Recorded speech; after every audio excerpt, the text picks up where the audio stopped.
Hey there, good folks of the internet. I'm back once again with another addition to the ongoing Xbox Activision acquisition adventure. As we all know, Microsoft is still in the process of purchasing Activision Blizzard, and it's taking considerably longer due to some whining from Sony about how it's not fair. The short and the sweet of Sony's argument is that if Xbox has the ability to make Call of Duty exclusive, they eventually will, and the exclusivity of such a behemoth franchise would eliminate any sense of competition in the gaming marketplace. But with just a little bit of examination, most people can come to the obvious conclusion that Sony's claims are pretty baseless. Regardless though, Microsoft still has to go through the trouble of refuting those claims and doing anything they can to communicate that this is not an anti-competitive acquisition. And in trying to do so,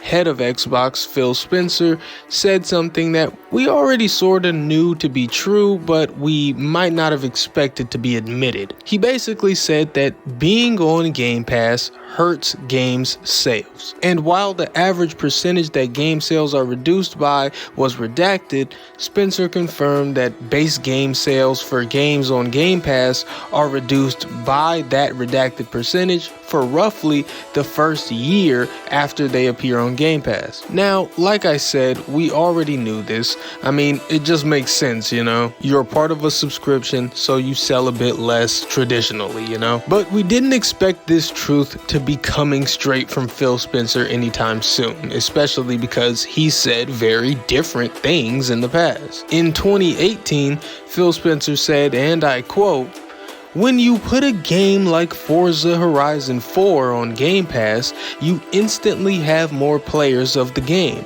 which is actually leading to more sales of the game. You say, well, isn't everyone just going to subscribe for $10 and go play this thing? But no, gamers find things to play based on what everybody else is playing." End quote. So back in 2018, Phil was saying that you were actually getting more sales on Game Pass because people would see a game has a lot of players, and instead of seeing how everyone's playing that game and subscribing like they are, the sheepish gamer brain would just immediately default to the full priced purchase. That honestly doesn't make a lot of sense, and I doubt it was true then, but who knows. Either way, Phil Spencer's clearly changed his tune, and again, this is with the goal of showing regulating government bodies that, hey, Xbox is not all that powerful in the gaming space.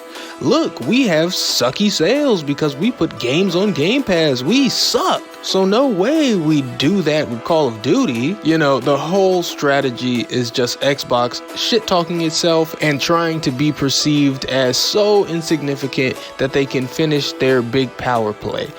And in truth, Xbox isn't all that powerful in the gaming space. They've been in a losing competition with PlayStation for a long time now, but Sony would hate for their one-sided battle to turn into a real fight. And so Sony is acting like they just wouldn't be able to possibly survive if Xbox also got some big-name games. But it's just not true. That's why no other publishers in gaming have a problem with the acquisition in regard to competition. It's just Sony trying to snuff out a fight before they have to have it. And they're using regulators' lack of understanding when it comes to the games industry to their own benefit. Or at least that's my 2 cents. But regardless of how this all shakes out, I do wonder if this kind of admission from Phil Spencer about Game Pass will hurt the service going forward. Like, will less publishers and dev teams be willing to put their games on Game Pass out of fear of less sales and ultimately a failing game? I mean, we've seen certain developers complain in the past about how Game Pass hurt their sales to the point of failure. I don't know if you remember Outriders, a third-person looter shooter by People Can Fly.